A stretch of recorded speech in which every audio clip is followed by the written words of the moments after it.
এবাৰ মিয়াৰ বৰঠাকুৰক সহায় কৰিবলৈ আগবাঢ়ি আহিল লুৰিণজ্যোতি গগৈ হয় গুৱাহাটীত মিয়াৰ বৰঠাকুৰৰ নিৰ্বাচনী প্ৰচাৰ দুৰ্জাগতিত চলি আছে আপোনালোকে কমেণ্ট কৰি জনাবচোন যে আপোনালোকে আসলতে আপোনালোকৰ বাবে আসলতে কোন প্ৰিয় মিয়াৰ বৰঠাকুৰ নে বিজুলী কলিতা বাইদেউ আপোনালোকে কমেণ্ট কৰিবলৈ নাপাহৰিব আৰু ক'ৰ পৰা চাই আছে ভিডিঅ'টো আপোনালোকে ক'ব আৰু আজি যদি ভিডিঅ' লৈ আহিছোঁ এই ভিডিঅ'টোত লুৰিণজ্যোতি গগৈৰ উপস্থিতিত মিয়াৰ বৰঠাকুৰে আগবঢ়ালে দুদান্ত ভাষণ লুৰিণজ্যোতি গগৈ মিয়াৰ বৰঠাকুৰ মুখলৈ এনেকৈ ভেবা লাগি চাই ৰ'ল গতিকে চাওকচোন মিয়াৰ বৰঠাকুৰে এইবাৰ বিজেপি চৰকাৰক পুনৰ দিলে তোলা ধনা কি ক'লে হিমন্ত বিশ্ব শৰ্মা ডাঙৰীয়াক লক্ষ্য কৰি আপোনালোকে ভিডিঅ'টো চালে সকলোখিনি গম পাব গতিকে দেৰি নকৰি ভিডিঅ'টো আপোনালোকে চাওক আৰু নতুনকৈ যদি কোনোবা মোৰ চেনেলটোত যদি ভুলক্ৰমে যদি প্ৰৱেশ কৰিলেহি মোৰ চেনেলটোত আহি তেতিয়াহ'লে এটা লাইক আৰু চেনেলটো ছাবস্ক্ৰাইব নকৰাকৈ কিন্তু নাযাব নহ'লে কিন্তু কথা বেয়া হ'ব ধেমালি কৰিছোঁ গতিকে ভিডিঅ'টো চাওক আপোনালোকে ভাল পালে লাইক শ্বেয়াৰ কমেণ্ট ছাবস্ক্ৰাইব কৰিব আৰু চাওক আপোনালোকে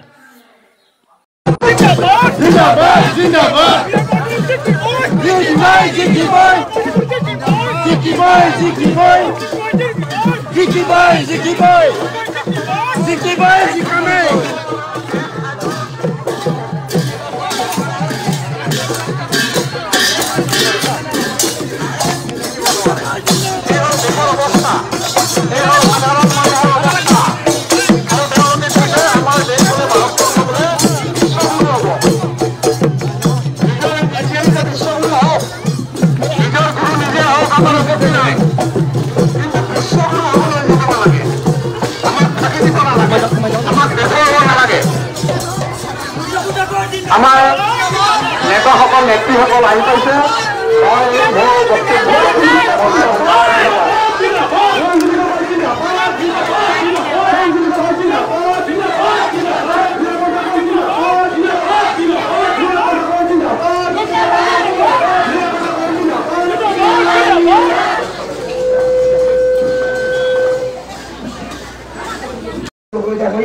মই এখন গামোচাৰে তেখেতক প্ৰফালে প্ৰদান অভিষেক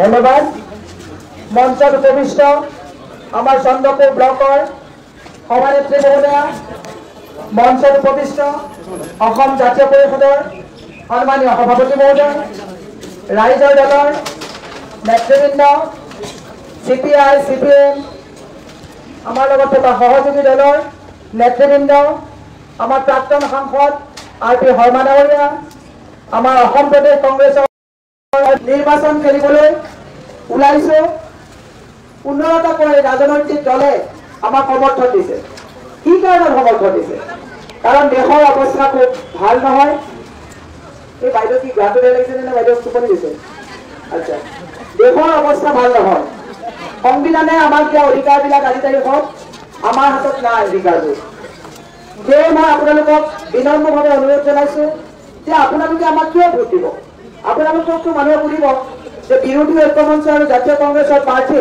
ভোট কিয় দিয়ে মই আপোনালোকক বিনম্ৰভাৱে অনুৰোধ জনাইছো ভোট আমাক এইকাৰণে দিব যে স্বাধীনতাৰ পিছৰ পৰা গোটেই ৰাষ্ট্ৰ নিৰ্মাণৰ ধাৰাটো অটুট ৰখা ৰাষ্ট্ৰ নিৰ্মাণ কৰা আজি মোদী চৰকাৰে কি বুলি কৈ পেলাই আহিছিলে সপোন দেখুৱাই কৈছিলে 70 বছৰত যিবিলাক কাম কংগ্ৰেছে কৰিব পৰা নাছিলে আমাক ভোট দিয়ক আমি আপোনালোকক এখন নতুন ভাৰত দিম আৰু আমি সকলোৱে যে সপোনবিলাক দেখি 2 কোটিকৈ চাকৰি 15 লাখকৈ টকা একাউণ্টত সোমাব আৰু 15 মেৰ পাছত বিদেশী যাব সেয়া আমি ভাবিলো বিদেশীও খেলিব ঘৰত গ্ৰেজুৱেশ্যন লৈ থকা ল'ৰা ছোৱালীকেইটাৰ চাকৰিও হ'ব আৰু আমাৰ একাউণ্টত য'ত পইচা নাই তাত 15 লাখকৈ টকা থাকিব ময়ো ভোট দিছিলোঁ প্ৰথম কাৰণ সপোন কোনে নেদেখে সুবিধা কাক নালাগে কিন্তু তাৰপিছত দেখিলোঁ 15 লাখকৈ টকা সোমোৱাৰ কথাটো দূৰৰে কথা এতিয়া ATMৰ পৰা পইচা ওলালেও পইচা যায় কাটে আৰু বেছি কোটিকৈ চাকৰি দিয়া কথাটো দূৰৰে কথা হিমন্ত বিশ্ব শৰ্মাই 25 লাখ চাকৰি দিম বুলি কৈছিলে 25 লাখটো দূৰৰে কথা চৰকাৰী চাকৰি আজি তাৰিখত 1 লাখো তেওঁলোকে বকৰল কৰিব পৰা নাই অসমত আৰু গোটেই ভাৰতবৰ্ষত প্ৰায় 30 লাখ চৰকাৰী চাকৰি আজি 10 বছৰত খালী হৈ পৰি আছে এটাও চাকৰি মোদী চৰকাৰে দিয়া নাই। বিকাশ কাৰ হৈছে? বিকাশ মোদী চৰকাৰৰ হৈছে, বিকাশ বিজেপিৰো হোৱা নাই। মই আজি আহি থাকোঁতে গম পালোঁ বিজেপি বোলে বহু কৰ্মীয়ে খঙত কৈছে বিজেপি চিজেপি নকৰোঁ যা, ইমান দিন নিজৰ পইচা ভাঙি পেলাই বিজেপি কৰিছিলোঁ, এতিয়া অফিচটো খুলিলেও নতুনকৈ অহা কংগ্ৰেছী মানুহবিলাকে পইচা দিয়ে বিজেপিলৈ অহা নতুন কংগ্ৰেছীক দিয়ে, বিজেপিৰ পুৰণা মানুহক বোলে হিমন্ত বিশ্ব শৰ্মা বাহিনীয়ে বিশ্বাসত নলয়। অলপ আগত আহি থাকোঁতে মোৰ দেৰি হ'ল, ৰাইজে সুধিলে যে বাইদেউ ইয়াৰ পৰা ফোন কৰিছে দেৰি কিয় হৈছে? আহি থাকোঁতে মোক দুজন মানে ফোন কৰি ৰখিবলৈ ক'লে। তেওঁলোকে ক'লে বাইদেউ বিজেপি প্ৰয়োগ কৰি চালোঁ, ভাবিছিলোঁ বিজেপি কৰিলে দুটা অফিচকেইটাও অন্তত অফিচটো খুলিবলৈ কিবা এটা পাম, জয়ন্ত মল্ল পিছুচা জড়িতাহঁতে কংগ্ৰেছৰ পৰা অহা মানস বৰাহঁতৰ মানুহবিলাককে পইচা দি আমাক নিদিয়ে, যাওক আপুনি পুৰণা বিজেপি আছিল এইবাৰ ভোট আপোনাকে দিম। তাৰপিছত কালি পলাশবাৰীৰ পৰা আহি থাকোঁতে পলাশবাৰীত আমি এজিপি অলপ মানে লগ পালোঁ। তেওঁলোকে কৈছে বাইদেউ আমি যিটো এজিপি দলত, আমাৰ যিটো এজিপি দল, এই দলটো নি তিনিটা মানুহে নাগপুৰীয়া বিজেপি সমজাই দিলে আৰু হিমন্ত বিশ্ব শৰ্মাই উঠ বুলি ক'লে উঠ, বহ বুলি ক'লে বহ। আমি সেই উৎসাহৰ এজিপি কৰা নাই। এইবাৰ আপুনি সবলভাৱে দিল্লীত মাত মাতিব বুলি ভাবি এইবাৰ আমি পাৰ্টি হিচাপে আপোনাক ভোট দিম যাওক। আমি নৰেন্দ্ৰ গগৈক ভোট দিছোঁ সংসদত মাত মাতিবৰ কাৰণে। আমাৰ যিমান চিনাকি মানুহ আছে আমি ডিব্ৰুগড়ত কৈছোঁ আমি ভোট দিয়াইছোঁ, গৌৰৱ গগৈ ডাঙৰীয়াক আমি ভোট দিয়াইছোঁ, আৰু এইবাৰ আমি এজিপি আৰু বিজেপিৰ পুৰণা কৰ্মীসকলে সংসদত মাত মাতিবৰ কাৰণে এইবাৰ আপোনাক ভোট দিবৰ কাৰণে কৈছোঁ। মই সেইসকলে মোৰ নমস্কাৰ জ্ঞাপন কৰিছোঁ। এতিয়া কথাটো হ'ল যোৱাটো সময়ত 5টা বছৰত যিগৰাকী সাংসদ আপোনালোকে দিল্লীলৈ পঠালে, সেই সাংসদগৰাকীয়ে সংসদত কিবা মাত মাতা শুনিলেনে আপোনালোকে?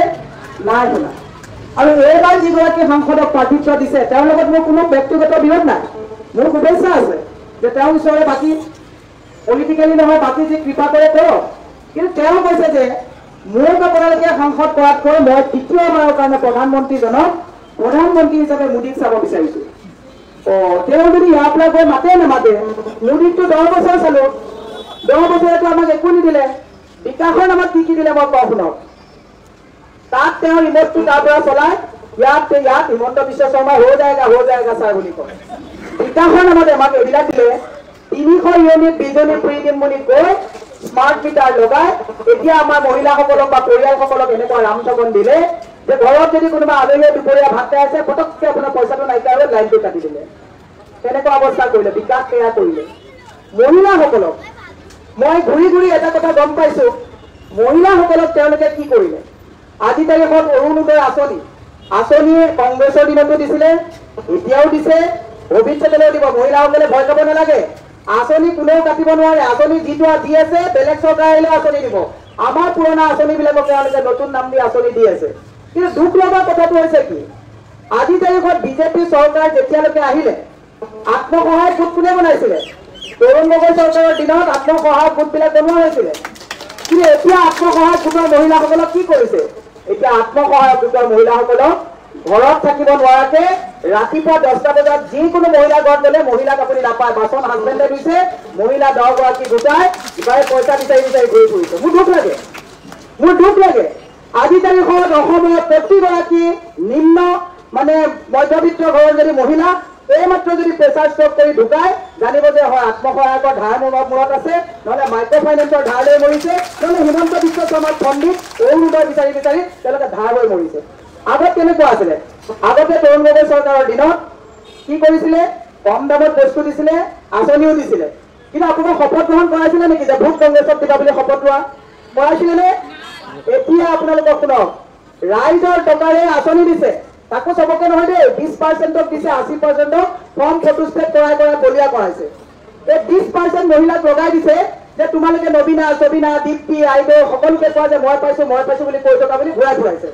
আৰু ফটোষ্টেট কৰি প্ৰত্যেকগৰাকী মহিলা চাবচোন গাৰ ছাল চানবাৰ্ণ হৈ শুকুৱাই পেলাইছে, পইচা একাউণ্টত সোমোৱা নাই। আৰু যাৰ সোমাইছে 1200 টকা যদি সোমাইছে চিলিণ্ডাৰত, আকৌ 1200 টকা 400 টকা চিলিণ্ডাৰত বাকী পইচা উলিয়াই লৈ গৈছে। চবতছে দুৰ্ভাগ্যজনক কথা, মই আঁচনিৰ কথা কৈছোঁ। কংগ্ৰেছক আগতে গালি পাৰিছিলে যে আঁঠুৱা সূতা কম্বল দিয়ে বুলি কৈছিলে। আঁঠুৱা কি দিছিল কওঁ শুনক। কংগ্ৰেছ কিমান দূৰদৰ্শী চৰকাৰ আছিলে। মেলেৰিয়া মহামাৰী হৈছিলে, চৰকাৰে চিন্তা কৰিলে মেলেৰিয়াত আমাৰ অসমৰ খিলঞ্জীয়া মানুহসকল দুখীয়া পৰিয়ালসকল মৰিব, মেলেৰিয়া মহে কামুৰিলে মৰিব।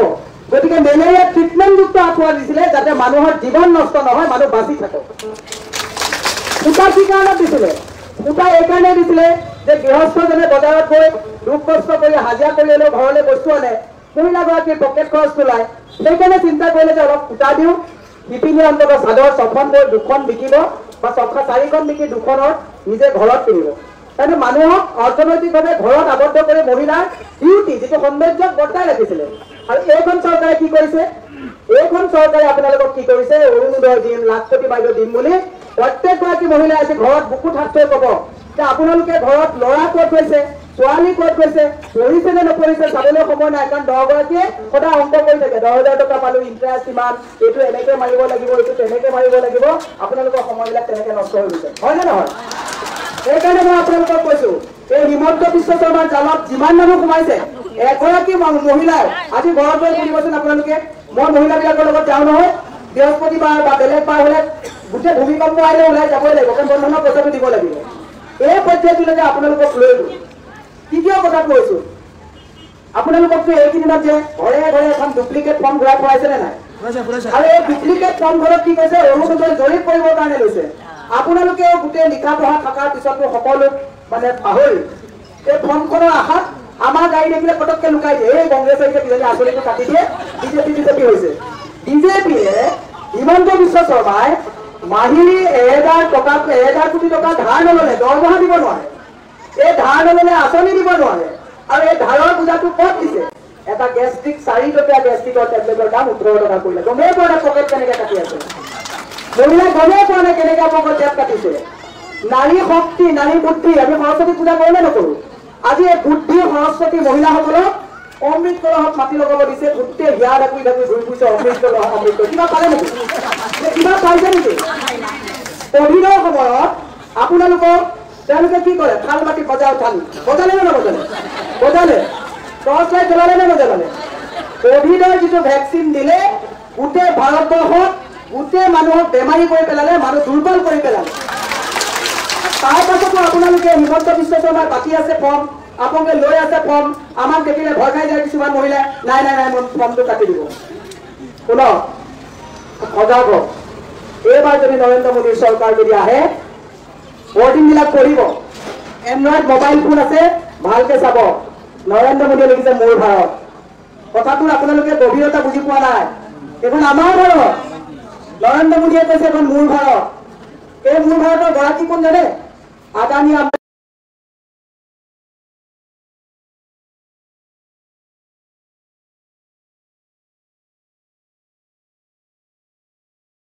মই আজি আপোনালোকক ক'লো 4 জুনৰ পিছৰ পৰা নাকত ধৰি চাকত ধৰা 30 বছৰলৈকে আৰু কোনো ধৰণৰ নিৰ্বাচন নাপাতে। আজি লিখি ৰাখক আপোনালোকে। আজিকালি দুৰ্ভাগ্যজনক কথা, এজন সাংসদ ডাঙৰীয়া তেখেতে কথা ক'ব আপোনালোকক। এজন সাংসদৰ কাম কমিউনিটি হল বনোৱাৰ কাম নহয়।